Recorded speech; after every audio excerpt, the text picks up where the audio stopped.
Super hero genre is dead, ये debate पिछले कुछ वक्त में आपने इंटरनेट पे डेफिनेटली सुनी होगी, क्योंकि कोविड के बाद जितनी भी सुपर हीरो मूवी रिलीज हुई उसमें से सब तो नहीं, बट हाँ काफी सारी ऐसी मूवीज थी जिसकी quality up to the mark नहीं थी। और शुरू में तो ये क्वालिटी वाला पॉइंट इतना ज्यादा इफेक्ट भी नहीं कर रहा था, क्योंकि थॉर लव एंड थंडर जैसी मूवी जिसे ऑडियंस एंड क्रिटिक्स दोनों ने ही काफी वीक रिस्पॉन्स दिया था, उसने भी $760 मिलियन का बिजनेस किया। पर टाइम बीतता गया, मूवीज की क्वालिटी गिरती गई एंड नाउ इट इज 2025, जहां थंडरबोल्ट जैसी मूवी ने अच्छे एंड पॉजिटिव रिव्यूज के बावजूद भी कमाए सिर्फ और सिर्फ $370 मिलियन, जिसका ब्रेक इवन पॉइंट था $425 मिलियन, विच मीन्स कि ये कमर्शियली फ्लॉप रही। तो हाँ, लोगों का भरोसा सुपर हीरो मूवीज पे थोड़ा तो डगमगा ही गया है, बट क्या ये एंड है? बिल्कुल नहीं, क्योंकि जुलाई में आने वाली फैंटास्टिक फोर एंड सुपरमैन दोनों ऐसी मूवीज है जिन्होंने बस ऑडियंस की एक्सपेक्टेशन को सेटिस्फाई कर दिया, तो भी ये इस जॉनर को सिंगल हैंडली रिवाइव कर सकती है। पर ऐसा क्यों? Why it is last hope of super hero genre? तो इस चीज का सबसे पहला रीजन ये है कि ये दोनों मूवी अभी common ground and similar condition में है। सुपरमैन डीसी के नए यूनिवर्स को स्टार्ट करेगा एंड फैंटास्टिक फोर मार्वल के फेज 6 को किक ऑफ करेगी। डीसी अपने पास्ट को भुला के एक फ्रेश एंड डिफरेंट टोन के सुपरमैन के साथ आगे बढ़ना चाहता है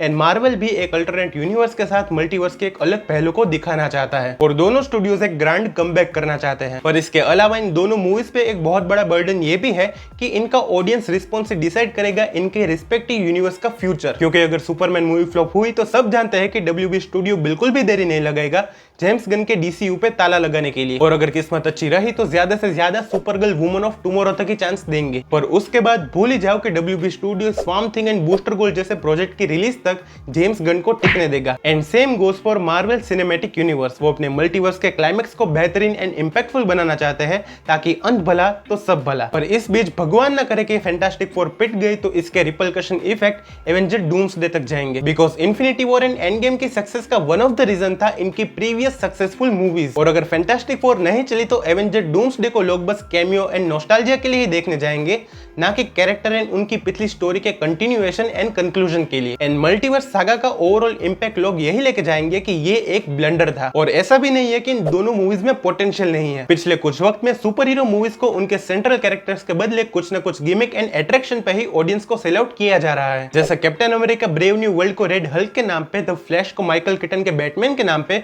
और द मार्वल्स को तो लोग आज भी उसके पोस्ट क्रेडिट के लिए देखते हैं, जबकि सुपरमैन मूवी में लोग सुपरमैन को देखने एंड क्लार्क केंट की स्ट्रगल देखने के लिए जाएंगे। फैंटास्टिक फोर में लोग उनकी आइकॉनिक चांडाल चौकड़ी, family relation and humanised character को देखने के लिए जाएंगे। मतलब कि यहाँ मूवी के मेन कैरेक्टर्स ही मूवी का पॉइंट ऑफ अट्रैक्शन है, जो बहुत ही हेल्दी चीज है किसी भी मूवी की इंपैक्टफुल बनने के लिए एंड उसके ग्रेटर नैरेटिव में कंट्रीब्यूशन देने के लिए। और ये दोनों मूवी फ्यूचर की स्टोरीज के लिए गेटवे की तरह वर्क कर सकती है अगर इन्हें सही से एग्जीक्यूट किया जाए तो। आने वाली फैंटास्टिक फोर में हमें सिल्वर सर्फर एंड गैलेक्टस जैसे कैरेक्टर्स देखने को मिलने वाले हैं, जो मार्वल की कॉस्मिक सागा एंड माइथोस को अच्छे से एस्टैब्लिश करेंगे। एंड थोड़े टाइम पहले इस बात के रूमर्स सुनने में आए थे कि सीक्रेट वॉर्स के बाद मार्वल की नेक्स्ट सागा में नोवा इनका मेन कैरेक्टर होने वाला है। अब नोवा मार्वल के एनाइलेशन वॉर नाम के एपिक कॉमिक बुक का एक इंपॉर्टेंट कैरेक्टर था, जिसमें एनाइलस नाम का एक पावरफुल एलियन मेन विलन होने वाला था। बट ये सब मैं आपको क्यों बता रहा हूँ? तो देखो, एनाइलस रूल करता है मार्वल के नेगेटिव जोन नाम के एक अलग डायमेंशन में, and guess what comic book में नेगेटिव जोन को कौन डिस्कवर करता है? Reed Richards from Fantastic Four. तो हो सकता है कि फैंटास्टिक फोर इस मूवी में या फिर मे बी फ्यूचर की कोई मूवी में नेगेटिव जोन को डिस्कवर करे, जो MCU को डायरेक्टली लीड करेगा अनाइलेशन अनाइलेशन वॉर की स्टोरी की तरफ। एंड ऑफ द टॉपिक कहना चाहता हूं कि सीक्रेट वॉर्स में डॉक्टर डूम बैटल वर्ल्ड पे एक बहुत ही बड़ी शील्ड वॉल बनाता है, एंड उस वॉल के पीछे डॉक्टर डूम सारी डिस्ट्रक्टिव एंड मॉन्स्टरस चीजों को रखता है, जैसे Marvel zombies, Ultron, symbiotes and annihilation wave, जिसे लीड करता है अनाइलस। तो हो सकता है कि सीक्रेट वॉर्स के बाद जब रीड नई टाइमलाइन बनाए तो उसमें वो एनाइलेशन वेव को भी ऐड कर दे। पर खैर, इसको यहीं तक रखते हैं और बात करते हैं सुपरमैन की। तो जुलाई में आने वाली सुपरमैन कनेक्ट हो सकती है ऑथोरिटी के साथ या फिर एक अननोन प्रोजेक्ट के साथ, जिसके बारे में रिसेंटली ही जेम्स गन ने ट्वीट किया था। इस ट्वीट में उन्होंने कहा कि ये प्रोजेक्ट सुपरमैन का सीक्वल नहीं होने वाला है, बट इसमें सुपरमैन फीचर किया जाएगा एंड वो मूवी का इंटीग्रल पार्ट रहेगा। और ये चीज सुपरमैन के DCU में फ्यूचर इन्वॉल्वमेंट को बहुत ही क्लियर कर देता है। एंड इसके अलावा Supergirl woman of tomorrow and lantern जैसे प्रोजेक्ट्स में भी हमें सुपरमैन दिख सकता है, क्योंकि सुपरगर्ल कारा जोरेल अल्टीमेटली सुपरमैन की कजिन ही है। एंड लैंटर्न्स का टीवी शो एक स्पेस मिस्ट्री होने वाला है, जिसमें hello Jordan and John Stewart किसी बड़ी चीज को इन्वेस्टिगेट करेंगे,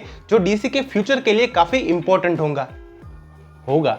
एंड इस मिस्ट्री को सोल्व करने के दौरान मे बी वो अर्थ को विजिट करे, जहां पे उनका क्रॉसओवर होगा सुपरमैन से। इन शॉर्ट सुपरमैन एक सेंट्रलाइज्ड नोड बन सकता है पूरे डीसीयू के लिए, जो सारे इवेंट्स एंड चीजों को एक दूसरे के साथ कनेक्ट करेगा। तो हाँ, अगर फैंटास्टिक फोर एंड सुपरमैन अच्छे से वर्क कर गई तो मे भी वो ऑडियंस के दिल में उस फेथ को फिर से जगा सकती है जो कभी सुपर हीरो मूवीज के लिए उनके मन में हुआ करता था। और ये ना काफी पोएटिक भी हो जाएगा कि सुपरमैन एंड फैंटास्टिक फोर, जिन्होंने डीसी एंड मार्वल कॉमिक्स को बैक इन 1939 एंड 1961 में एक प्रॉपर स्टार्ट दिया था, वही आज उन्हें इस क्राइसिस से बाहर निकालेंगे, जो काफी हद तक back to the basics and going towards roots जैसी चीज हो जाती है। एंड मुझे वो काफी पसंद है। So at the end fantastic four और Superman hope, heroism, humanism and emotion को रिप्रेजेंट करती है, और इसी चीज की इस वक्त सुपर हीरो जॉनर को सबसे ज्यादा जरूरत है। पर खैर, ये सारा मेरा अपना ओपिनियन है। आपका इस पूरे सिचुएशन पे क्या ओपिनियन है, क्या पर्सपेक्टिव है, वो मुझे कमेंट्स में लिखना मत भूलना। तो बस आज के लिए इतना ही। आई होप कि आपको वीडियो पसंद आया होगा। अगर पसंद आया है तो वीडियो को लाइक करना मत भूलना। चैनल पे नए आए हो तो सब्सक्राइब करना मत भूलना। पहले 500 सब्सक्राइबर्स कंप्लीट करने हैं। कुछ भी अच्छा लगा या फिर कुछ सजेशन हो तो मुझे कमेंट्स में लिखना मत भूलना। मैं मिलता हूं आपसे अगली वीडियो में किसी थियरी के साथ, किसी ब्रेकडाउन के साथ। पर तब तक के लिए गुड बाय।